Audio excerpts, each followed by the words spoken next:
Distinguished guests, please find your seats as our program will begin momentarily.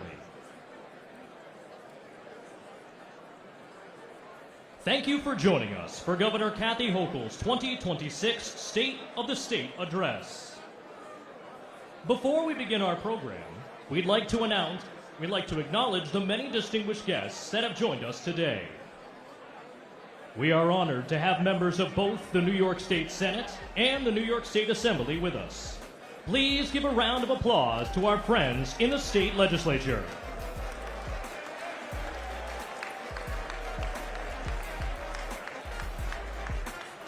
We'd also like to acknowledge our legislative leadership in attendance. There's no need to hold your applause, so give it up for the leader of the New York State Senate, Andrea Stewart-Cousins.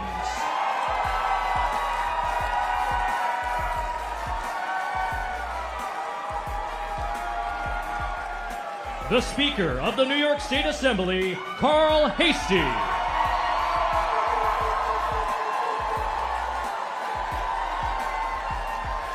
Senate Minority Leader, Robert Ort.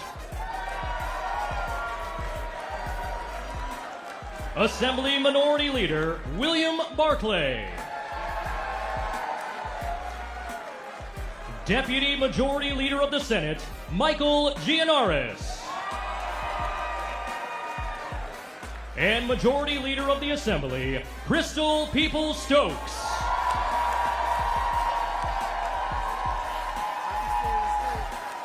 We are also joined by our statewide elected officials, New York State Comptroller Tom DiNapoli and New York State Attorney General Letitia James. And a few of our former statewide elected officials, the 55th Governor of the great state of New York, David Paterson, and former Lieutenant Governor Bob Duffy. We are proud to be joined by many members of the judicial community, especially the judges of the New York State Court of Appeals, including Chief Judge Rowan Wilson, and Judges Michael Garcia, Madeline Singas, Shirley Troutman, Anthony Canataro, and Caitlin Halligan.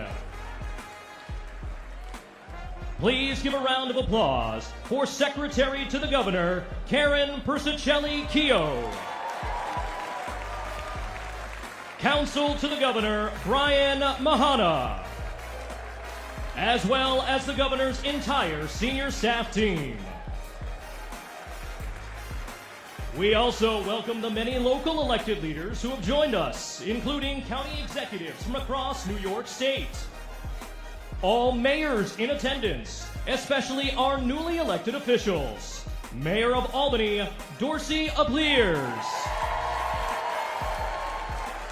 Mayor of Syracuse, Sharon Owens. Mayor of Buffalo, Sean Ryan.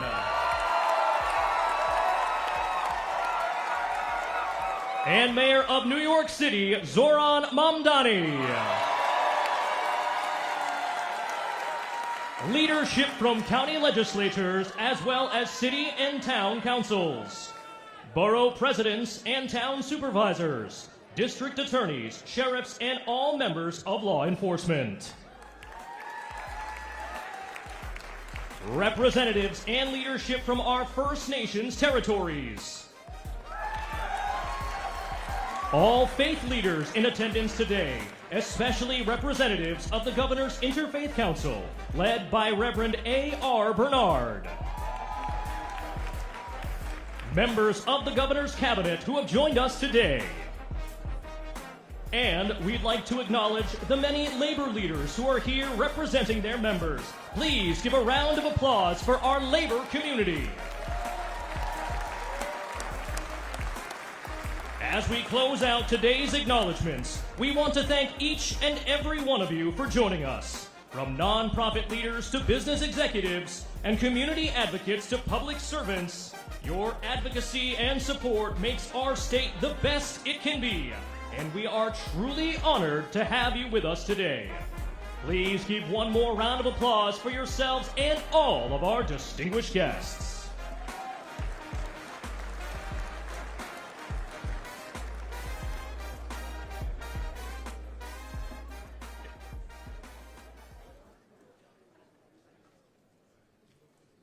Distinguished guests, please find your seats and silence your cell phones. The program will begin shortly.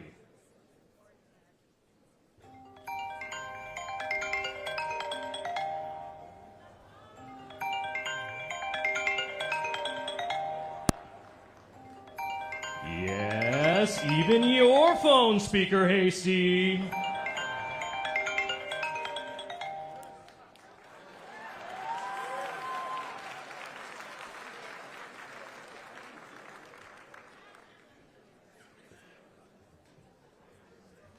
Ladies and gentlemen, please welcome the pride of the Orange, the Syracuse University Marching Band.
Please welcome to the stage Rabbi Deborah Bravo, Reverend Kia Clyburn, and Imam Mansour Rafiq Umar to deliver today's invocation.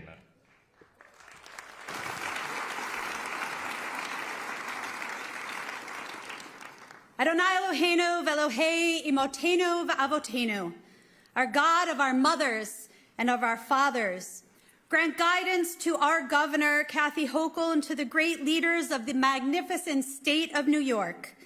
In these difficult times, O God, guide them to continue to walk the path of justice, compassion, and grace. As leaders of different faiths and members of the Interfaith Council, we stand here together as colleagues and friends, bringing blessings from our different backgrounds in acknowledgement of all citizens and residents of this great state. During these economically challenging moments, give our leaders vision to continue to support the child, the worker, the downtrodden. During these days where violence and crimes are surfacing, where hatred of all kinds is prevalent and abound, from anti-Semitism to Islamophobia to hatred of the immigrant and the drifter, oh God, give our leaders the strength to continue to fight against inhumanity on a path towards safety and security for all. In these moments where mental health is unstable for the youth and the elderly alike, give them continued courage to remain on a path of support, assistance, and love. During these times when simple living can be difficult, give our leaders continued vision to find homes for all, transportation for those who need, and a world that is environmentally sound. Oh God, we live in times of challenge and doubt, so we beg of you, instill in these leaders ongoing courage to fight the misinformation and the misguided, to always be on a path of tikkun olam, of repairing this world, this country, this state, to be a beacon of light and of life for all peoples. May this great state, under this directed, determined, compassionate, and wise leadership, always be a home for the orphan and the homeless, the immigrant and the wanderer, for the black, brown, yellow, white, red, and blue, for the Christian, Muslim, and Jew, the Hindu, Buddhist, Sikh, and Baha'i, the pagan, Native American, atheist, and agnostic, for those who are economically challenged and for those whose needs are not economical at all.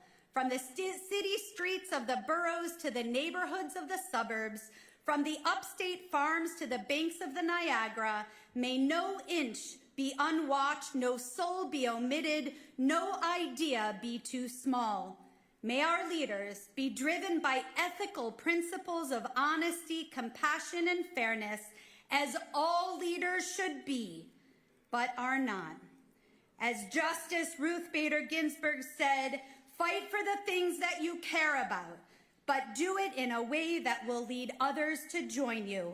Let this be the path for all of New York and for our great leaders, and let us all say, Amen.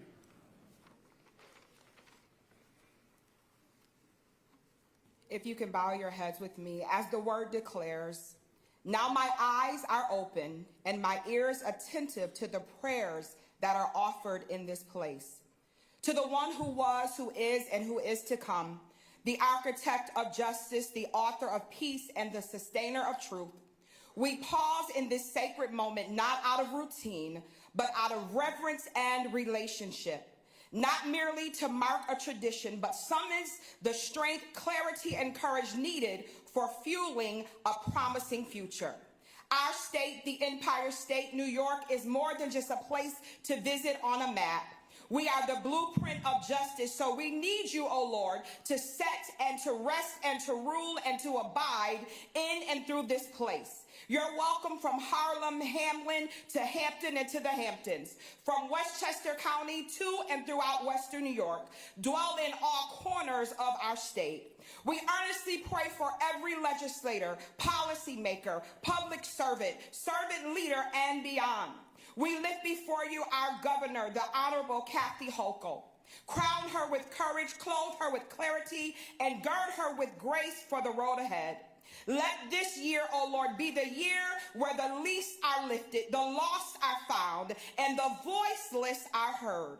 We travail for every single parent working 2 jobs, for every educator shaping minds with limited resources, for our elders praying for safety and peace, and for the youth dreaming for opportunities for a sustainable future.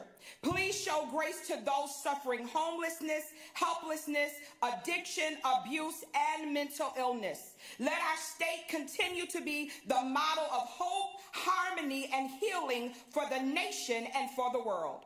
Now we stretch forth our faith beyond state lines, and we truly intercede for this nation. Deliver our land from division, where we can all proudly proclaim the promise of one nation under God, indivisible, with liberty and justice for all. And we seal this prayer in faith and determination for bigger, better, greater, increase, overflow, nothing missing, nothing broken, no lack, no losses, and no liabilities. In the name that is above every name we pray. Let us all say amen.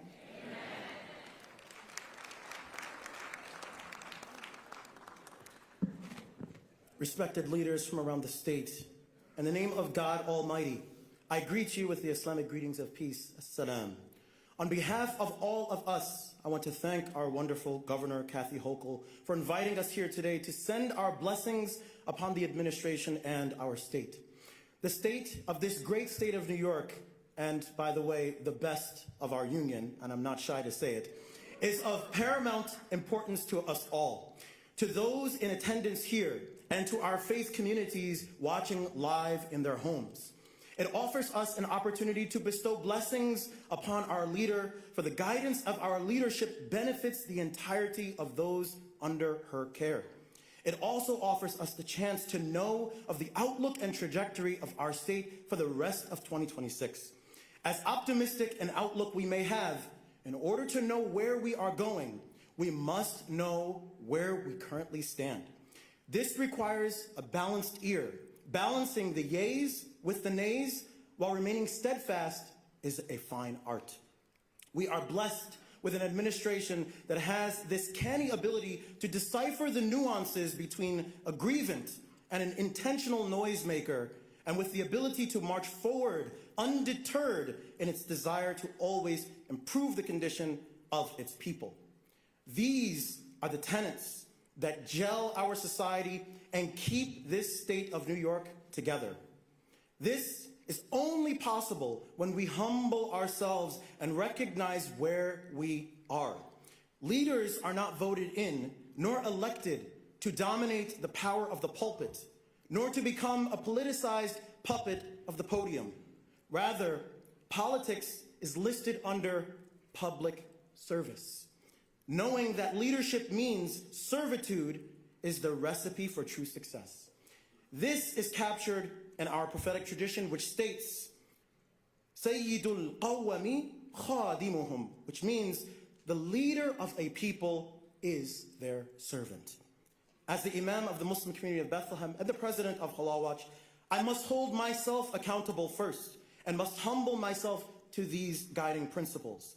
This important concept is the necessary ingredient for a flavorful result for all of us. On behalf of the Muslim community of the state of New York, we pray that our governor and the rest of our leadership continue to reflect the trust placed in them by their constituents. May this administration be guided by wisdom, fortified with determination, and a bastion of love for all of its diverse peoples. Ameen.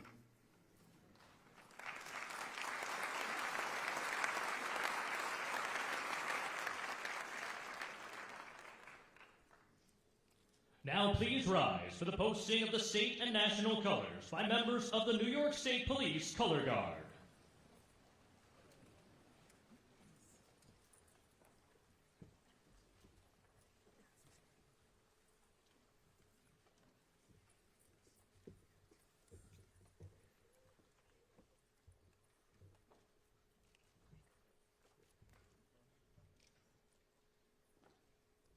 Please remain standing for the Pledge of Allegiance, performed by a group of local children from Girls, Inc. of the Greater Capital Region.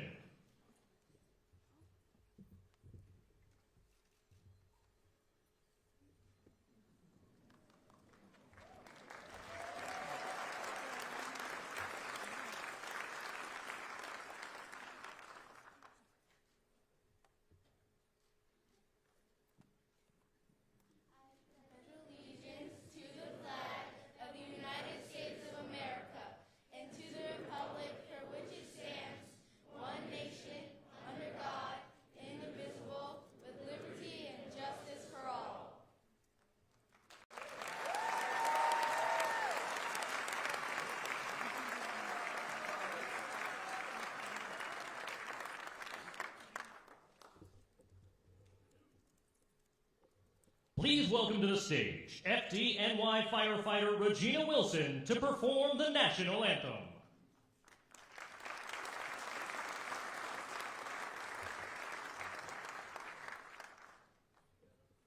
Oh, say can you see by the dawn's early light what so proudly we hailed at the twilight's last gleaming, whose broad stripes and bright stars through the perilous fight o'er the ramparts we watched were so gallantly streaming, and the rocket's red glare, the bombs bursting in air, gave proof through the night that our flag was still there. Oh, say does that star-spangled banner yet wave o'er the land of the free and the home of the brave?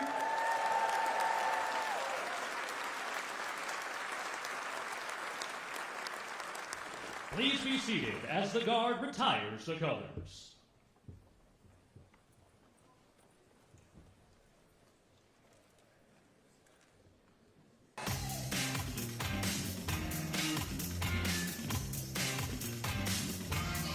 Our family, Our businesses, our communities. our future is her fight.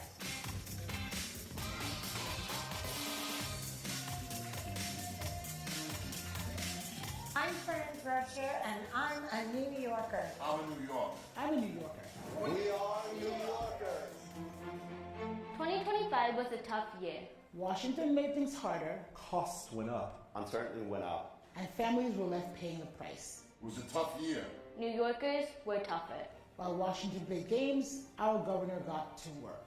She built more housing, schools, businesses. good paying union jobs. And a better Empire State for all who call it home. When families were stretched thin, she cut middle-class taxes. When costs were crushing parents, she invested billions in childcare. And tripled the child tax credit. When classrooms were overwhelmed and distractions were everywhere, We led the nation in banning smartphones in our classrooms, creating a distraction-free environment where our kids can thrive. When communities were worried about safety, she invested in law enforcement and drove shootings down. When illegal guns flooded our neighborhoods, Governor Hochul took them off the street. Delivered free school meals for every student. Adults can go back to school tuition-free. farmers and small businesses got support to keep going. And while Washington stalled, New York kept building housing, transit, and jobs. In central New York, Governor Hochul secured the largest private investment in American history. Pregnant workers get paid prenatal leave. The minimum wage is tied to inflation. is everything fixed? No, The work isn't done. but when things get hard, we don't point fingers and we don't back down. New York steps up and leads. On affordability, Mental health, On public safety, That's what New Yorkers expect. And that's the leadership we've had. from a mom from Buffalo. From a mom from Buffalo. from a mom from Buffalo, someone who knows what it means to stretch a dollar, to raise a family, and to fight for this state every single day. We're leading a different path, a different path. A different path. a better path, and we're just getting started. She's just getting started. And now, please welcome the governor of the great state of New York, Kathy Hochul.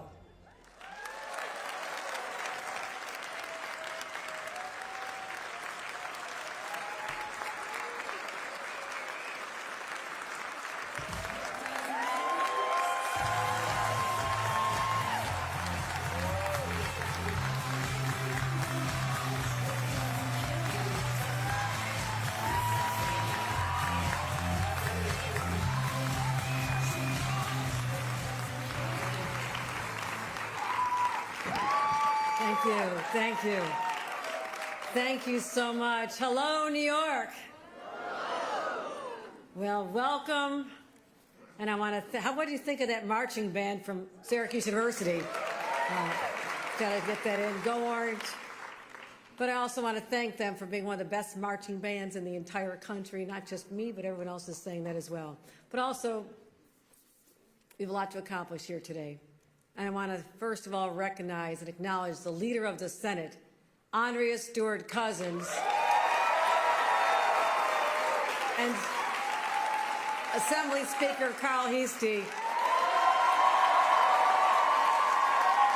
two extraordinary leaders I consider incredible partners as we chart the path forward for New York. Let's also give a round of applause for our protector, our Attorney General, Tish James. The keeper of the coffers, our comptroller, Tom DiNapoli, did a great job. And all the way from Buffalo, one of the Buffalo Bill's biggest fans is our Assembly Majority Leader, Crystal Peoples-Stokes.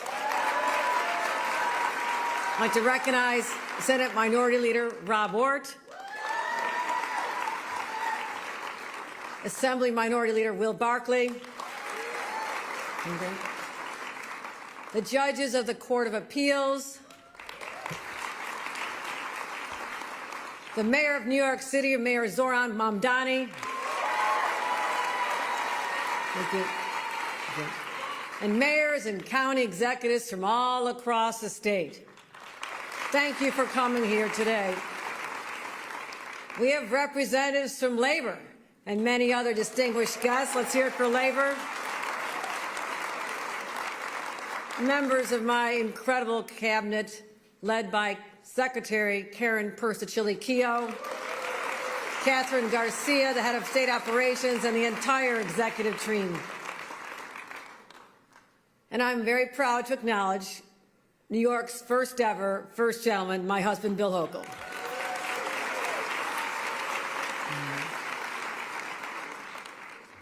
Today, on this 13th day of 2026, we'll embark on a journey together. A State of a State address is a chance to look into the future. But this address actually calls us to do something much bigger than this moment. The origins of our nation, founded 250 years ago, and how that history shapes where we are and where we must go from here. That's the tone I want to talk about, that incredible history that defines us as a country and New Yorkers. Because from the very beginning, New Yorkers have always been a rather rebellious lot, willing to take on forces larger than ourselves in the cause of liberty and freedom. It's that resilience, that strength, that spirit, that willingness to fight for a better future that was born in secret meetings in the taverns of Albany in New York City, charting a path forward under the weight of an oppressive power. Sound familiar? It's not in here. And later, with New York as our country's first capital, our bold revolutionary leaders became the governing leaders of a new nation filled with unlimited possibilities. Over my 4 years as your governor, listening to your stories, feeling the pulse of this great state, I have seen the same strength, the resilience, the optimism that defined New Yorkers 250 years ago. And I shaped our agenda for 2026 and beyond. As I did that, I kept returning to conversations from everyday New Yorkers, from every corner of the state, people who refuse to back down on their dreams. People like Teresa Durham, a Syracuse grandmother I was lucky enough to meet last May. Thanks to our housing policies, Teresa just fulfilled her lifelong dream of owning a home.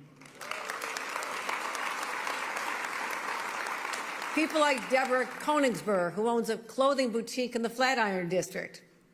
Spent a lot of money there, Deborah. Her business, though, is getting hit so hard from Trump's tariffs. And somehow she's making it all work while still leading a nonprofit that supports homeless children and women. And I think about young people like Josiah Morales, a 14-year-old who had the courage to seek help when he was struggling with mental health. Today, he's out sharing his inspiring story, reminding his peers it's okay to accept a helping hand. So, thank you. So when I say your family is my fight, these are the people I'm talking about. I carry their stories and those of countless others with me because I've lived my own version of them. Growing up in a cramped home outside of Buffalo, sharing a drafty attic with a couple of brothers, doing my homework late at night by a space heater after I'd get home at 11 o'clock from working the shift at the local pizzeria. I actually make very good pizza. You should try it. But not knowing where my paths would lead, but I learned this. When people work hard, when someone has their back, it can change the entire course of their life. And that is why I believe with my whole heart that government can and must be a force for good.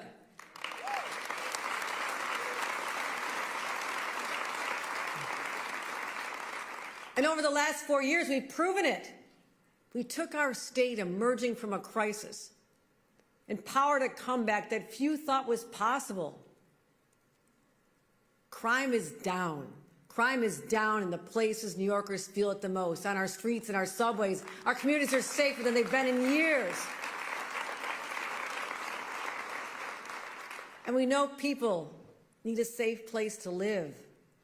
That's why, working together with the legislature, we secured the most significant housing deal in half a century, so young families can put down roots. And we expanded childcare, capped the cost of insulin, and launched the nation's very first paid parental leave program. That's how you change lives. We also made historic investments in clean energy, chips manufacturing, advanced manufacturing, and creating tens of thousands of good-paying jobs. And the impact is undeniable. Retail is surging. More college graduates are moving to New York than anywhere else in the entire country. We're leading the nation in return to office. From Babylon to Buffalo, New York is rising. So if you're betting on the future, you need to bet on New York. If you're searching for talent, you will find it in New York. If you're looking for the epicenter of culture and innovation and opportunity, it has always been, will always remain, New York. My friends, I am so proud to stand before you and say the state of New York is strong.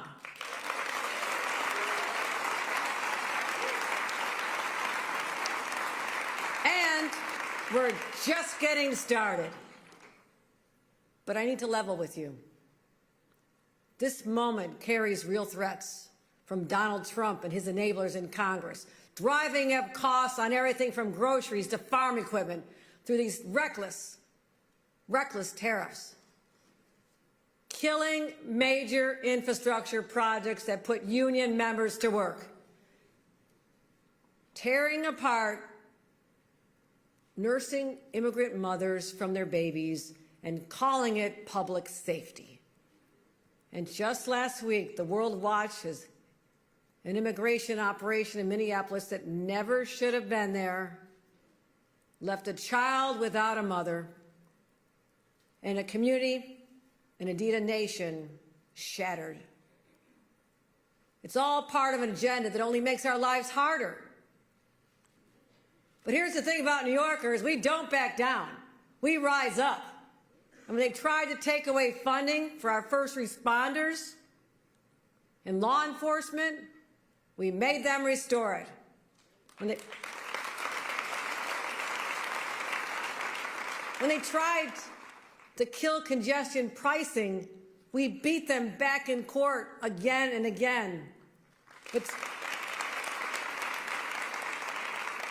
But literally less than 24 hours ago, the president made another threatening social media post.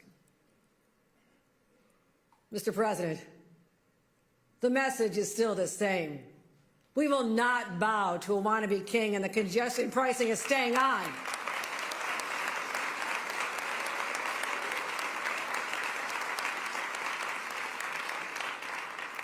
Yes, this is a real year of uncertainty driven by reckless federal policies.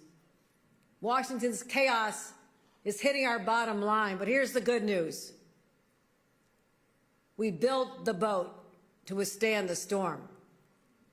We've managed our money responsibly, and that means we can make transformative investments in our future without raising taxes, without settling the next generation with mounds of debt. We can get this done.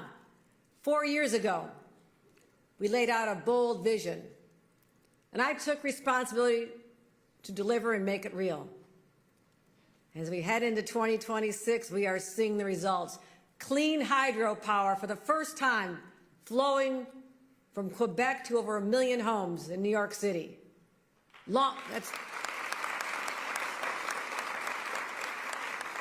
Long-stalled housing projects finally rising from the ground.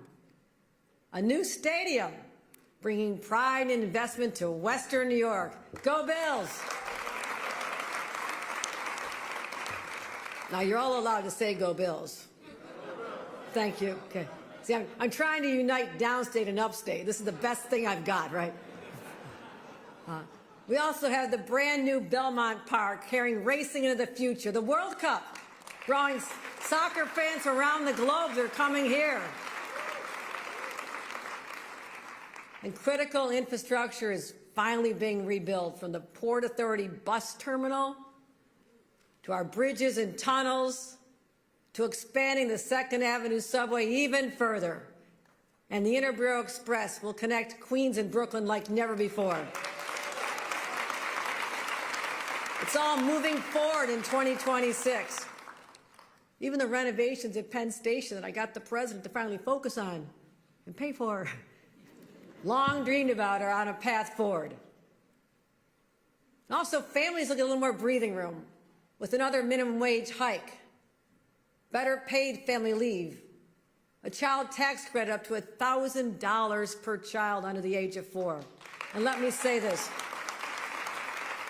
We have the lowest middle-class tax rates in 70 years. Let me repeat that, the lowest in 70 years. And we lifted a major burden that was on businesses by paying off billions of dollars in unemployment insurance debt, while increasing the benefits by 70%. Now, this is a critical safety net for anyone who finds themselves out of work. Well, what else can we look forward to in 2026? World-renowned companies are reinvigorating communities that were overlooked for too long. Look what's coming. Micron in Onondaga County, shovels in the ground. Now, not 3 years from now, 3 days from now, shovels are going in the ground. Micron is happening.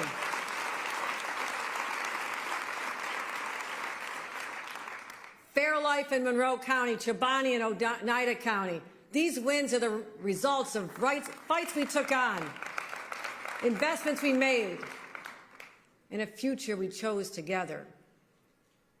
And when I say together, that means my great partners in state government, but also means the local leaders who work around the clock, keeping our towns and our cities running.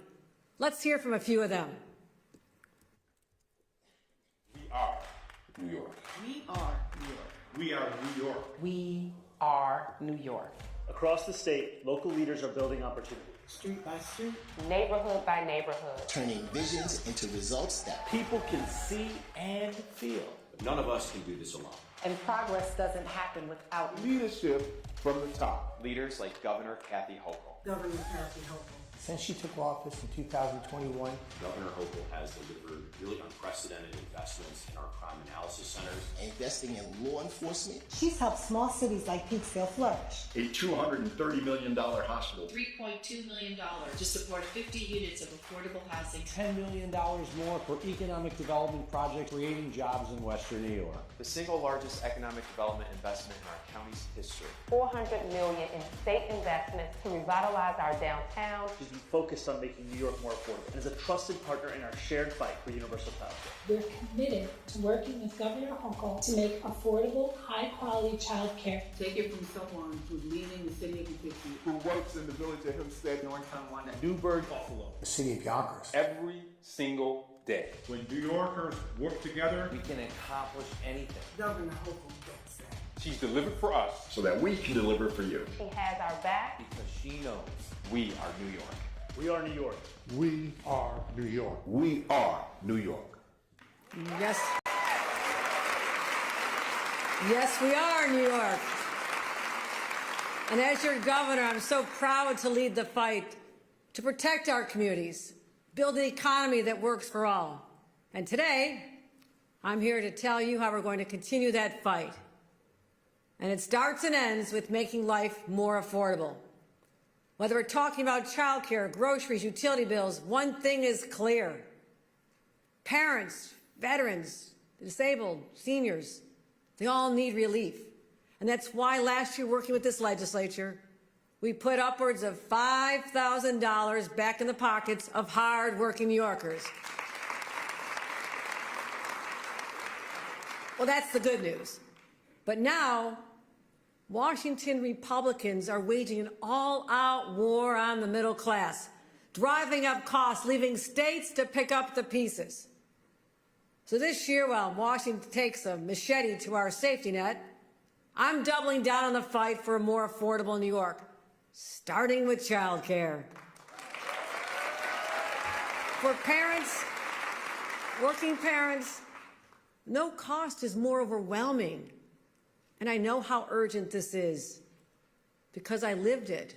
When Bill and I were just starting out, childcare was one of our greatest obstacles. I was fresh out of law school, all excited about my career, dream job working on Capitol Hill for Senator Daniel Patrick Moynihan, a true legend.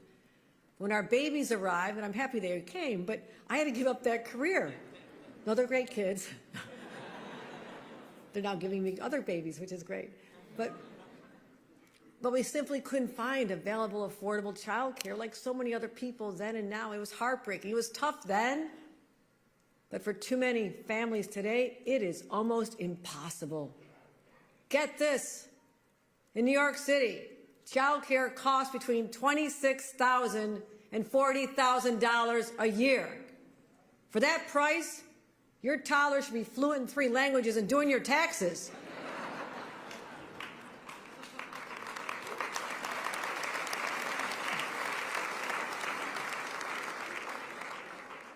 One year ago, I stood on this very stage and placed our state on the path to universal child care.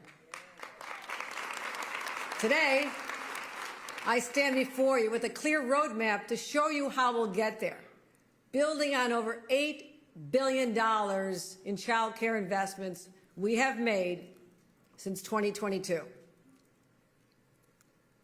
And this plan will ultimately deliver universal child care for every single family in New York, full stop.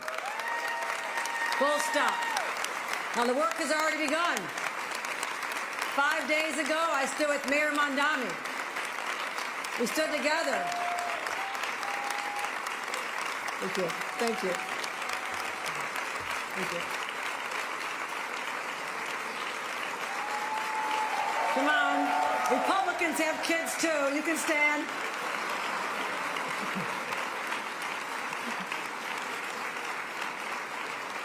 Like I said, 5 days ago, I stood with Mayor Mamdani to announce that the state will fully fund the first 2 years of his Universal TrueCare program while also helping New York City realize the full promise of Universal 3K.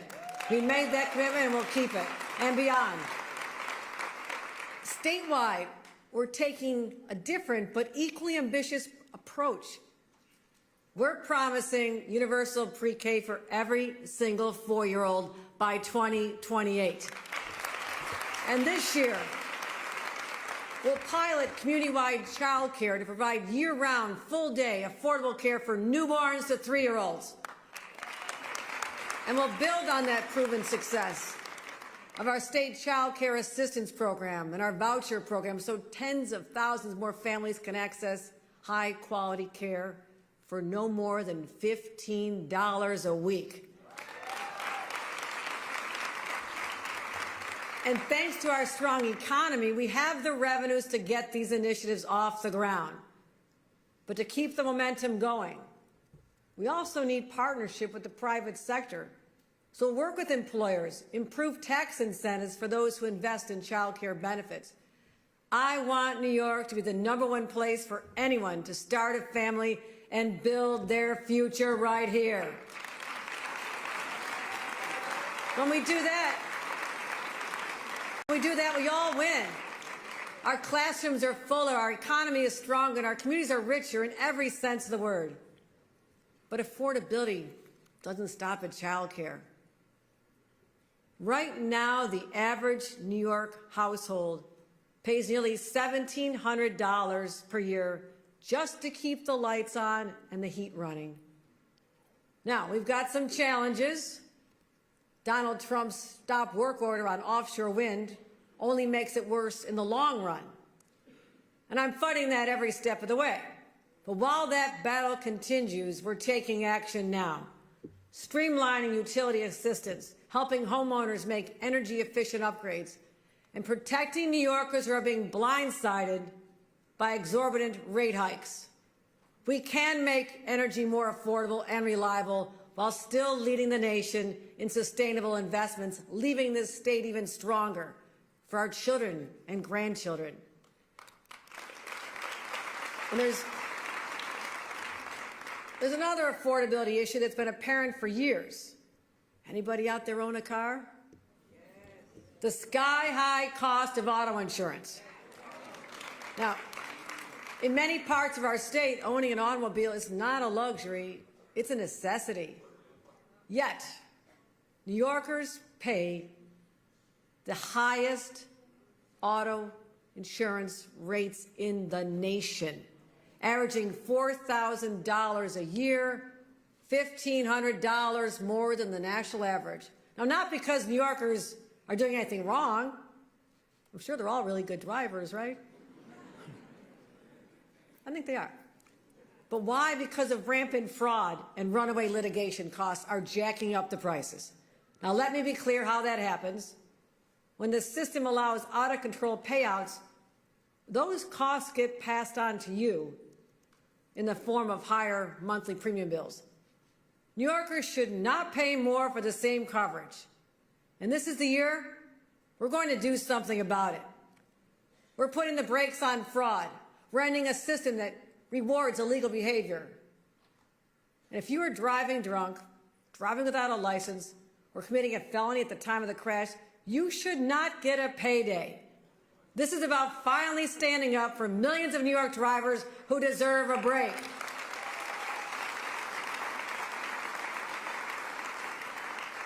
And this year, we'll continue cracking down on criminals of all kinds. When I came into office, New York was facing a crisis of crime and disorder. In the 2 years before I arrived, shootings had nearly doubled.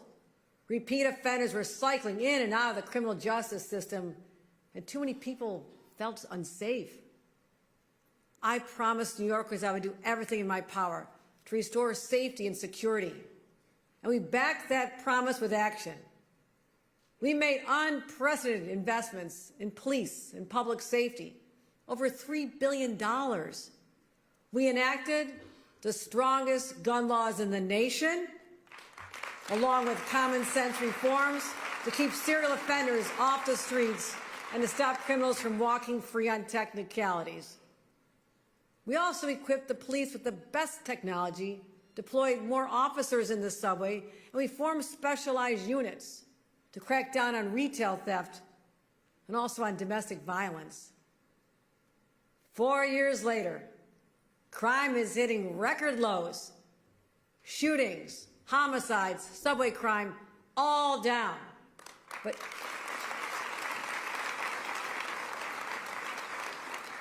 I'll tell you this, we'll never be satisfied. So this year we're building on what works, using data, coordination, smart enforcement to stay ahead of the criminals. And we'll expand our successful network of crime analysis centers statewide. On our subways, we're committed to maintaining enhanced police patrols. We'll install more platform barriers at 85 additional locations and expand our elite mental health units to get people in crisis off the trains and into care. We stemmed the tide of firearms that were flowing into our state along the iron pipeline. But now we're taking aim at the plastic pipeline. This is incredible. Illegal 3D printed ghost guns are now homemade killing machines, assembled with pieces you can easily purchase. And how is that possible? To fight back, I'm proposing the first in the nation law requiring all 3D printers sold in the state of New York to include software that blocks the printer from creating a gun. It's just common sense. Just common sense. And we're putting gun manufacturers on notice. You'll no longer sell handguns that can be converted into semi-automatic machines able to fire 1,200 rounds a minute. Not here, not in New York. And that's how we save lives and fight crime. As we reflect on the freedoms fought so hard for 250 years ago, among them is the freedom to practice your religion without interference. In 2026, we'll take steps to protect our houses of worship against the rising tide of anti-Semitism and Islamophobia. Now, New York has already invested $130 million to better secure these sacred spaces. But clearly much more has to be done. Just last week, protesters led pro-Hamas chants outside a synagogue in Kew Gardens Hills. That's not free expression, that's harassment. And targeting a Jewish community this way is anti-Semitism. And that's why I'm proposing a ban on these protests, and I'll respect people's right to protest any day of the week, but not within 25 feet of the property line at houses of worship. So those who simply want to pray, can do so without fear or harassment. Everybody deserves it. Every faith deserves that. My responsibility for keeping New Yorkers safe, as you know, extends to our kids as well. We've taken on big tech and passed nation-leading laws so kids will no longer be subjected to the addictive algorithms that manipulate their minds. They'll no longer be targets for mega corporations monetizing their mental health. And now, when the school day begins, their cell phones are tucked away under our bell-to-bell ban. And in just the last 4 months, the transformation has been extraordinary. Extraordinary. Classrooms are alive with discussion. Laughter fills our lunchrooms. And Frankie Focus haunts our children's dreams. He is a weird-looking dude. But I say building on our success, I say we enact new requirements to protect all social media users under the age of 18. Let's block direct messages from would-be child predators, number one. Let's disable AI chatbots that can cause serious mental health problems. Let's block location sharing. Why should they know where our kids are? And let's do more to cut off access to online sports gaming so our kids are not ensnared by addiction at a young age. We can get that done. I know we can. Now, you've heard me say our communities cannot reach their full potential without an abundant supply of safe, affordable housing. We've talked about this a lot. For too long, overburdensome regulations have made it too hard, not just to build homes, but the places people work and the infrastructure our future depends upon. And that's why 4 years ago, I made a commitment to challenge the status quo, to cut the red tape, and to clear the way to build, build, and build some more.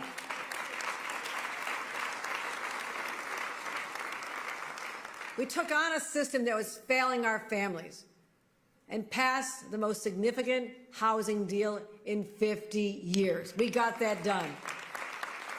But we made it very clear, standing still is no longer an option. As a result, when we did this, we saved over 71,000 homes that were at risk of being scrapped. We opened the door for another 800,000 over the next decade. And we funded shovel-ready projects. We strengthened tenant protections. We turned vacant properties into homes and protected rent-regulated housing. And local governments are stepping up, too. Under our plan, over 400 pro-housing communities have agreed to build more homes.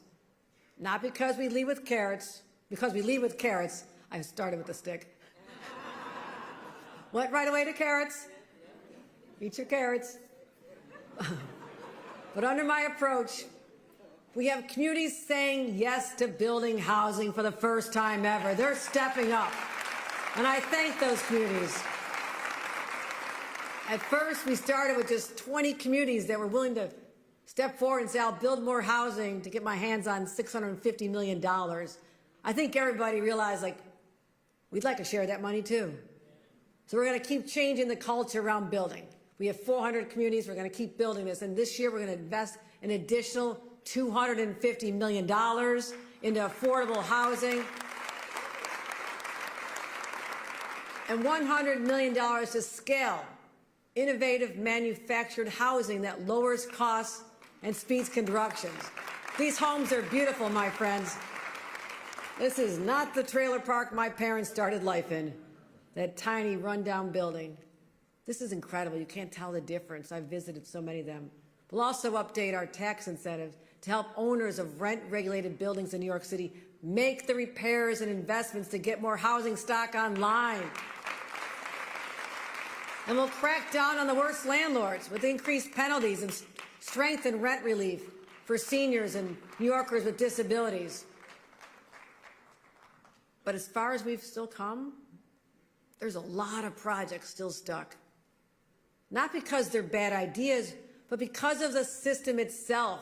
The system has become the obstacle.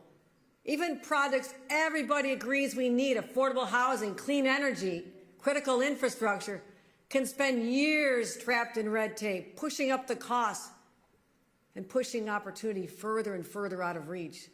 So this year, we're taking a hard look at the environmental review processes that have not been updated in half a century.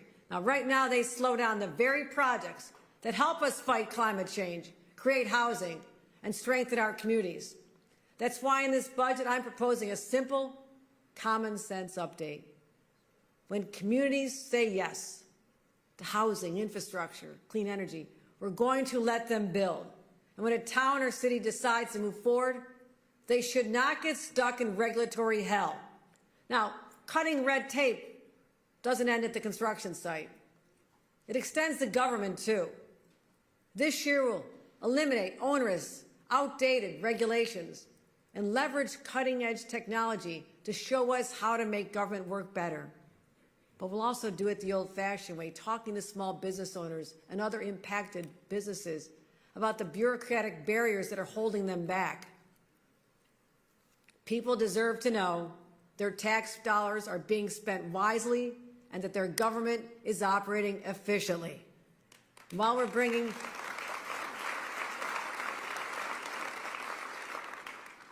that same productivity as we build the jobs of the future. Now, today, the Empire State is home to 8.5 million private sector jobs, almost 1 million more than when I first took office.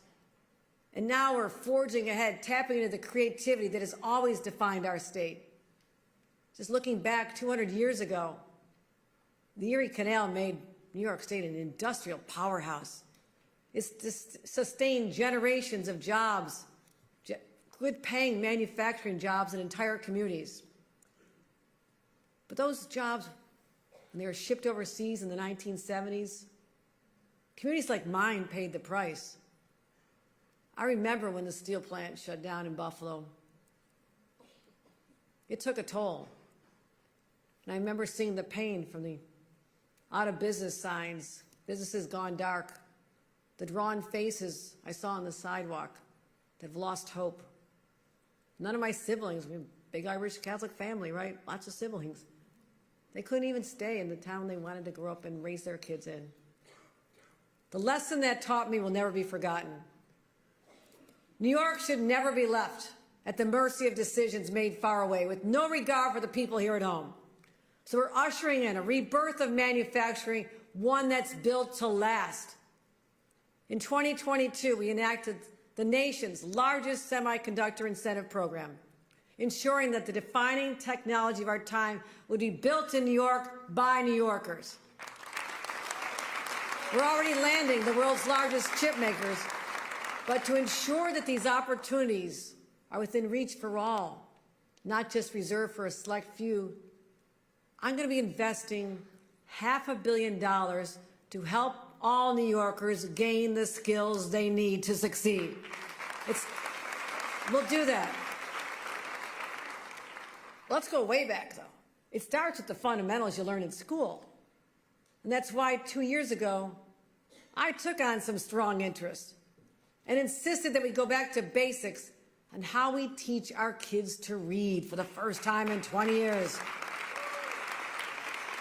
And we got rid of ineffective methods. We took on that fight and we won. This year, let's take the same approach to math so we can prepare the next generation for the jobs of tomorrow. And for those who want to embark on a new career, adults who want to do something different or the job that they chose isn't working out, we launched free community college for adult learners pursuing high-demand careers from healthcare to advanced manufacturing. And just since last summer, more than 11,000 more people enrolled than would have done it otherwise. We're opening the doors of opportunity like my family had. Let's expand it even further. It's working. Let's expand it to add new fields like logistics, air traffic control, emergency management, other fields. We can get this done. But also, speaking of preparing for the future, we must plan for the energy that industries require. Now, last year, I took on the bold step of greenlighting the first nuclear project in a generation. It is a vital part of our all-the-above approach to energy. I realized it sounded very ambitious. At the time, we set a goal of building 1 gigawatt of nuclear power. We thought about it. There's one thing I believe: you go big or you go home. So I've decided to raise the bar to 5 gigawatts. That's more nuclear power than is built anywhere in the United States in the last 30 years. Let's do it. So many communities are begging for this upstate. And also, to make sure New Yorkers are ready for these good-paying opportunities, there's going to be a lot of building involved, my friends in labor. We're going to have a nuclear workforce development program so we can forge our clean energy future together. We'll see what Homer's doing. But let me be clear. Our energy system exists to serve New Yorkers first. Now, data centers are vital for an innovative future, but they guzzle up tremendous amounts of energy and leave ratepayers footing the bill. So if they want to build in New York, they have to pay their fair share for the power they use. But also, ultimately, I want them, if you're going to come, you have to generate your own power independently, clean energy, not on the grid, and we're going to make sure that, because we will not allow technology to undermine our infrastructure and raise costs for New Yorkers. And we also won't allow technology to undermine our democracy, because people deserve to trust what they see and hear during election season. So this year, we'll require disclosures on all AI-generated images and videos so real New Yorkers know what's real and what's not.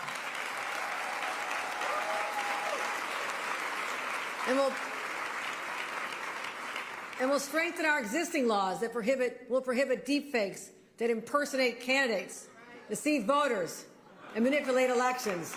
Take a good look at these guns. Take a look at the guns. It's the last time you're going to see them.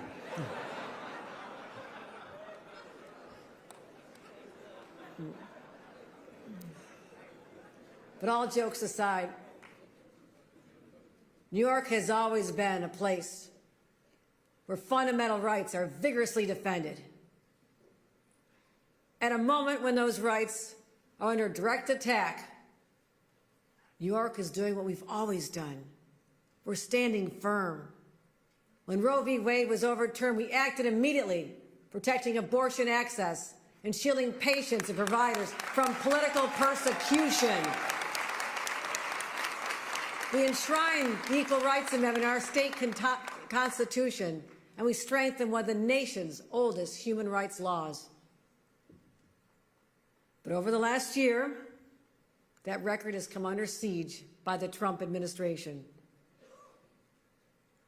One of the clearest examples of what's at stake is the right to health care.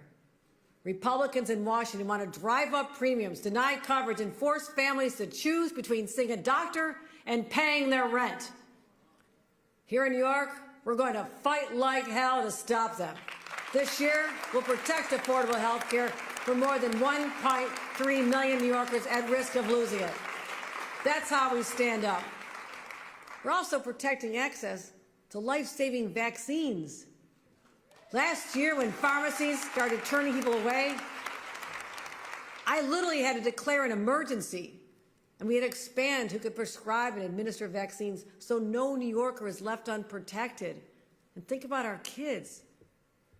This year, I'll go further, ensuring New York's immunization standards are set by trusted medical experts, not conspiracy theorists.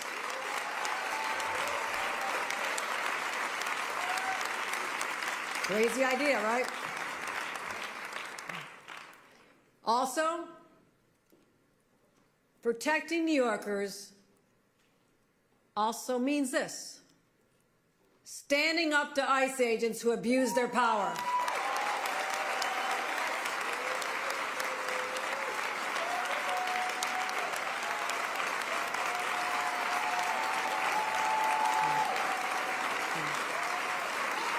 Thank you.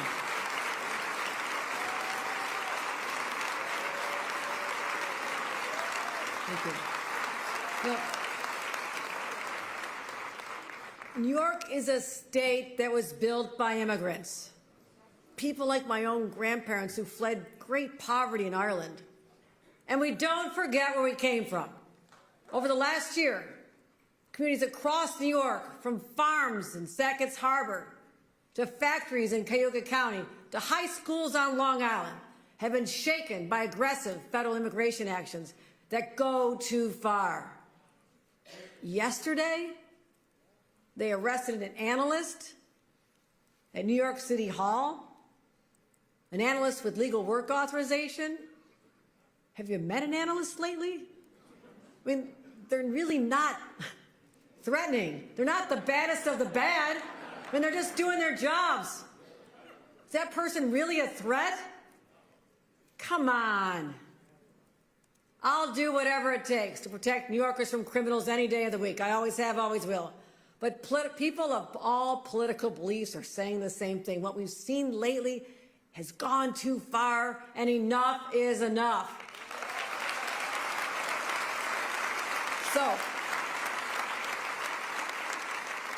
New York will not allow the use of state resources to assist in federal immigration raids on people who have not committed serious crimes. Not doing it.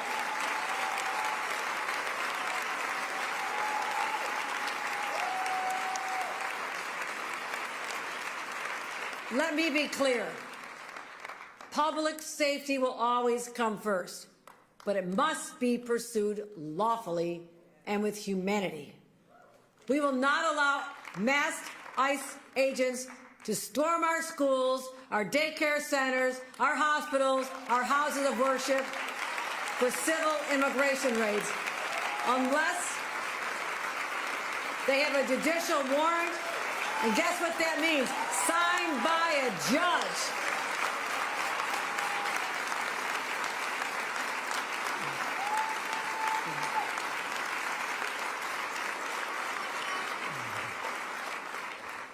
And when these boundaries are crossed, accountability matters.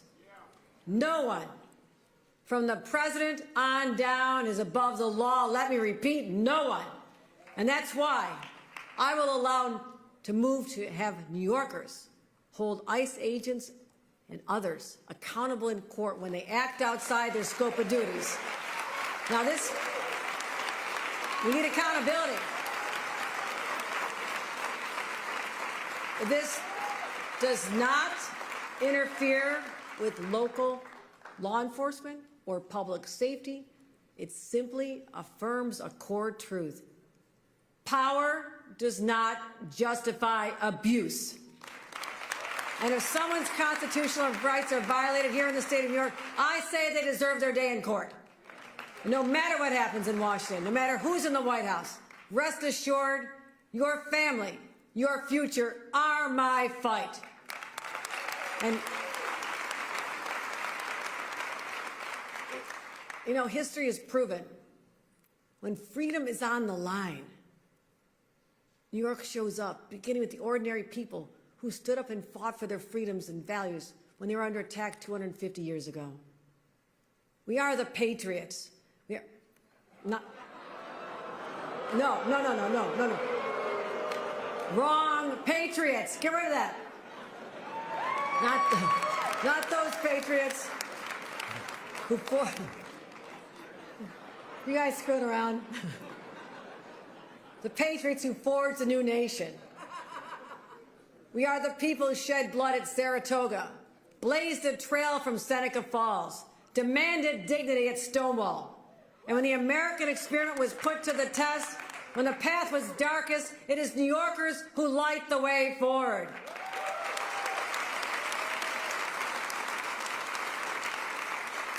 Some of the challenges before us today are very similar to those New Yorkers faced 250 years ago.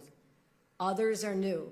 The battles may look different, but there's one thing that never changes. It's that unspeakable spirit and the toughness of the people of this state. You see it every single day. You see it in the police officer patrolling the streets of the night, allowing the rest of us to sleep safely. You see it in teachers encouraging students to pursue their dreams, like my 8th grade social studies teacher, Mr. Peter James, did at Hamburg Middle School. It's the nurse in the North Country who puts her kids to bed before heading to the hospital for the overnight shift. It's the 5th generation dairy farmer in Wyoming County, up before dawn, knowing that people are counting on him for their very existence. Different callings, but a shared experience, one purpose. Showing up and standing guard, doing the work day after day. That's the legacy we must uphold.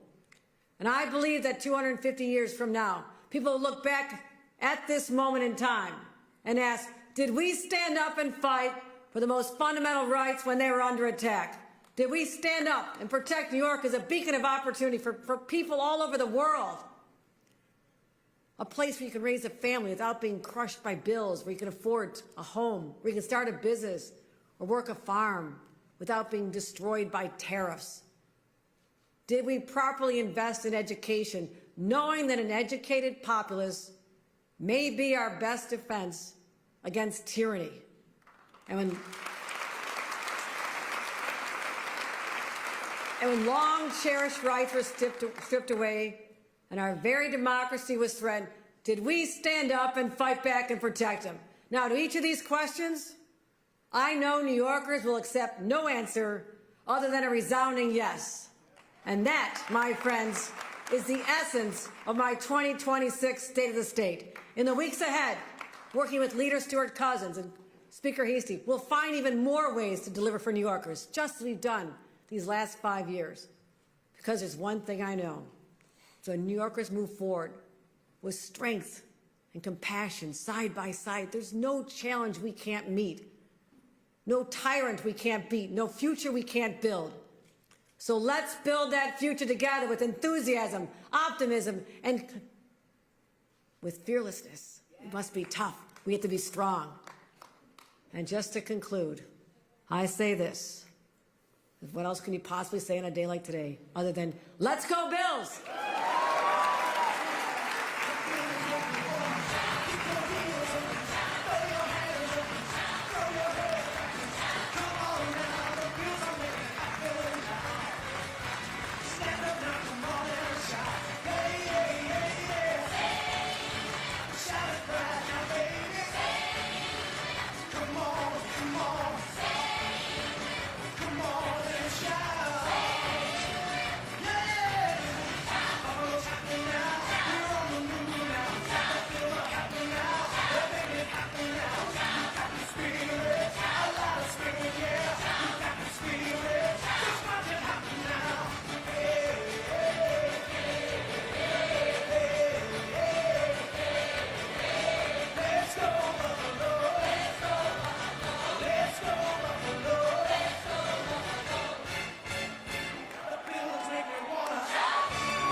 Thank you for joining us today. That concludes our program.